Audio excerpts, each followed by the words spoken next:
You are not worried about it. Martha, you are too much worried about many things. You are too much concerned. You are letting many things plague you and take your interest. But one thing is needful.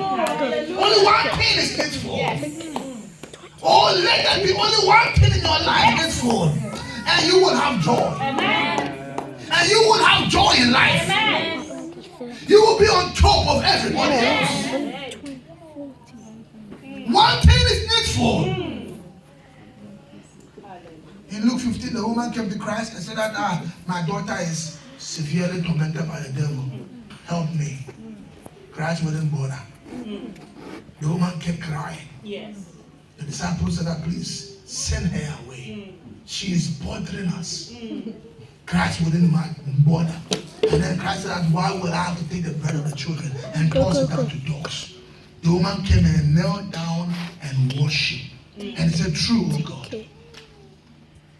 But the dogs, the little babies of the dog, eat the crumbs that falls off of the table. Listen what Christ said. He said, woman, great is thy faith. Listen, great is thy faith is not the breakthrough she received, it is the process. Yes. Before Christ would heal the baby, he had already said to her, great is thy faith. Right. The process was what he was looking for. After the solution is not a problem. That's right. With one word, they can send a demon packing. What the woman gained was not the answer to a breakthrough that day. What the woman gained was the ability to persist and hold on and push. Yes. And Christ did not recommend her for the healing she got. He recommended her for her ability to hold on to the breakthrough. Yes. Because there's something about holding on that supersedes the breakthrough you are looking for. Hallelujah. We all want the breakthrough. But we have failed to say that the process, the pain, is more important than the breakthrough. Oh yes, I all want the breakthrough. We've all been results oriented. We all want results. We all judge by results. We all judge by results. We all judge by the whole church filled up. And we judge the pastor by that result. But what you don't know is that you don't judge. That you judge by the tenacity to remain in his call, remain in the promise, and say, Father, I stay where you want me to stay. Amen. Hallelujah. Great is thy faith, woman. And when a person gets through that stage, the normal thing that develops is joy, unspeakable. Believe me, when you go through that pain, you receive joy. You want joy? You come through suffering. Amen. Because it's the suffering that produces the joy. It is not the result that produces joy. The result produces happiness. Yes. The result simply produces happiness. Yes. And after you've gotten that result already, the happiness is gone. It wanes off. The excitement is no more there. You want another thing? But really the joy we are talking about is the process.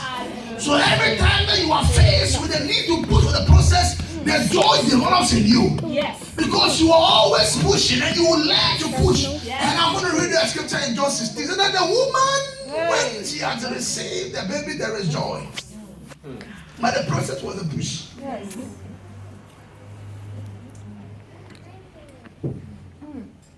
Let's go to John 16 then. From verse 19 to 24. Get ready. Somebody else, I want to reveal to you Christian suffering. Hallelujah. The key to joy. Let us not be macro with Christians who want it quick and eating and go away. Let me get out and go free. Let us not do that anymore. Because when we do that, God cannot use us. The glory that must be revealed must come through the suffering. Romans 8:18 says it. So that I've come to understand that the suffering of this present times cannot be compared to the glory will be revealed in us. It is all scriptures. We are getting it wrong.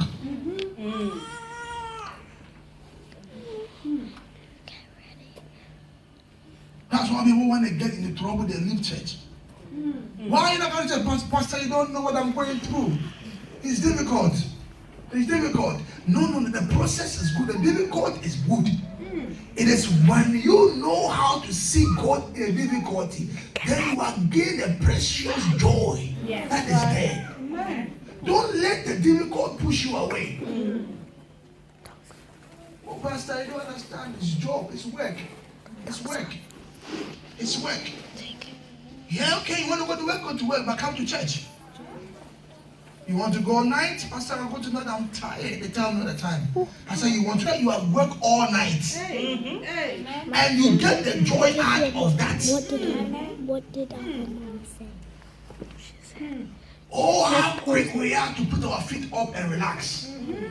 How quick we are to reward ourselves with relaxation. When Christ will preach all day and pray all night and preach all day and pray all night, where was the relaxation? Because the process is not in the relaxation was not part of the issue. He said that this is my me, that I may do the will of him that sent me and to complete it. This is my joy, that I see the Father's joy complete. My Father's will complete. When I do that, I am in joy. When I am straining myself, I am in joy. Someone that I want to introduce to you joy, not happiness. get ready. 3, 2. Because if immediately in our mind switch to happiness, when we talk about joy, it is not happiness. It is joy. Happiness is the result of the reward. Yes. Joy is the result of the process. Hallelujah. Hallelujah. Amen. Anyone that has joy will have happiness. But you will have happiness and you will lose your joy. And then you will lose the happiness. Get ready. So when the need is to push, when the need is to sacrifice, when the need comes, see joy. Amen. See joy. Hallelujah. For the joy that was put before him. When he stood before Pontius Pilate and Pontius Pilate nearly released him. He stopped talking. Because Pontius Pilate was leading him to say something that would make him release him. When he saw that he kept quiet, he wouldn't say anything more. Nobody said, won't you talk to me? Don't you know that I have the right to crucify you or to let you go free? So that you don't have any right over me. You don't have it. He will not say anything. He will not take the leading questions. Because the leading question would have made him sick one way, and Pontius Pilate would have set him free. But he knew that he must go through the process. The benefit of the process was more. He will not back off. No, when he saw that he wanted to release him, he stopped. Wow. He just kept quiet. He won't answer him anymore. He will let them accuse him, but he won't say anything. Because he was prepared for the joy he was going to go through. The pain was important because the pain will produce the joy. And he will not short-circuit it. He will not stop it. He said, bring me the pain. Bring me the pain. Because I know what it will produce in my life. When you have that mentality, you are above every satanic operation. Amen. When you have that mentality, you are above every problem. When you have that mentality, there is nothing in this world order that can stop you. Because you have developed an attitude of joy, even in the midst of your pain. That's right. 4, 3, 2. And when you do that, Satan knows that he has lost. Absolutely. Because happiness doesn't worry you anymore.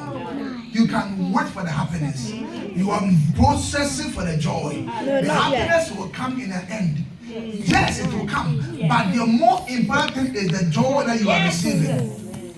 Oh, that makes you a solid Christian. That makes you a dependable Christian. That makes you someone that the church can depend on, and God can depend on, and the world can depend on. That makes you produce glory. That makes you produce beauty. That makes you produce that fears the Lord. That makes you produce that what God has said is true. It is those people that see the works of God. And it is those people that are able to produce the promises of God. Because they are prepared to go through it. I will stay here until you bless me. I will go through that pain until you bless me. I will not take an easy way out. You said you bless me, I will stay here. I can wait. I can wait, I'm okay. Father, don't worry about it, I'll wait. I'm not taking any shortcut. I'm not receiving any watered down breakthrough. This is what I'm asking for, and I'm going to wait. And when it comes, it shall be glorious. When it comes, it shall be beautiful. These are the people that God is able to put through, and God is able to get the glory from them. These are the people that God is able to let them die before He shows up. Because they allow Him. No, there are some people God must come in and heal you quick. Because when He heals you quick, you are going to leave church. But the Bible said, and when the Lord heard that his best friend Lazarus was sick, he stayed there 4 more days. Is it 2 or something? 2 more days. And when Lazarus was dead, he said, let's go. Because you have seen me heal the sick. You see me raise the dead when they die one day. But you have not seen me raise the dead in the grave. The stronger thing is not death. The strongest thing is the grave. As long as you are not in the grave, there is chance for you. But when they smite you, it's over. Look here, there are many people who have woken up in their grave, but when they come out and they died again. There are many people who woke up in their grave but couldn't come out because it's over. If you surrender to them, die again. Get ready. Get ready now. But when you see me break, not grave, not dead but grave. I was saying in Revelation that there were 2 horses. One of them was dead and the one was grave. Death kills, grave keeps. Death kills, grave keeps. Death kills, grave keeps. If there is no grave, that person who died can come up again. And the Jewish believe that at least in 3 days, the dead body is still around. The spirit is around. The dead body is gone. So he waited till 4 days. When he showed up, it was 4 days. He said, now let me show you something. Let me show you what I can do. Let me show you what I can do. Because I want the rest of the world to know. I want your children that will read after you to know. Thank you, Lazarus, for giving me the opportunity. Thank you, Lazarus. That is why you are my best friend. Because this thing I cannot do it to anybody else. This thing is only best friends I can do it to. This thing is only best friends I can do it. Without best friends, I can't do this to them. Because they'll be angry with me. But the best friend will love me the same. The best friend will say that, Master, if you had been here, my brother would not have died. But still, I know that whenever you ask the Father, He will give it to you. These are best friends speaking. He could not do it to anybody but best friend. He could not stay and wait till he died. But he knew that with his best friends, Mary, Martha, and Lazarus, he could do it. So that another level of his glory shall be revealed. And he stepped out there and he said, Lazarus, come out. And the grave and the dead lost his power. But he took best friends. Listen here, when you develop joy, you become God's best friend. He takes you through situations that he couldn't have taken anybody through. Therefore, he gains glory out of you that he couldn't have gained from anybody else. He came at 60-something years old, 65 years old. Abraham said, Abraham, I'll give you a child. And when they got it, there was 99 years. 34 years later, the only best friends he can do that. He tried that to me, I will stop worshiping him. I will stop worshiping him. It's too late. But he knew that there are certain unique and peculiar miracles and glory that can only be revealed in the relationship of best friends. That's right. Then he said he had the freedom to hold on until the glory is fully cooked. Yes. And people who have joy possess the candidacy for that. Yes. Where he's able to hold on until the glory is fully cooked. And it comes exactly the way he wants it to be. Yes. But not everybody can allow that. He took a bed for like Paul to say that my grace is sufficient for you. Go through it. He can't tell that to me because I won't accept it. Therefore, the miracle that could only be produced in that situation cannot be produced in mine. So God said that I'll bless you. You know, some of your children, some of them are soft, some of them are strong. Yes. Some of them, you know, they have to give them now, otherwise trouble. So that they can hold on to them and push them and they get better. Now the one who thinks he's getting me when I've shaken myself, mommy gives to me. He's not better off than the one who mommy holds on for him to get better. The one that is held on to is better than the one that gets it easy by throwing tantrums. So if you're a tantrum Christian, don't think that you are better. No. The one that goes through the hardship and remains there serving God, he is God's mature Christian. Yes. God bless you. God bless you. He said, my son, you are always with me, and all that I have is yours. Told the older son of the prodigal brother, older brother, so that you are always with me. And for this your brother, he was dead. Oh yes. Hey, now let's do some party for him. Happenings. If you don't do that one, you will go again. So let's kill the father's calf for him. But you are always with me, and everything I have is yours. These are mature Christians. Amen.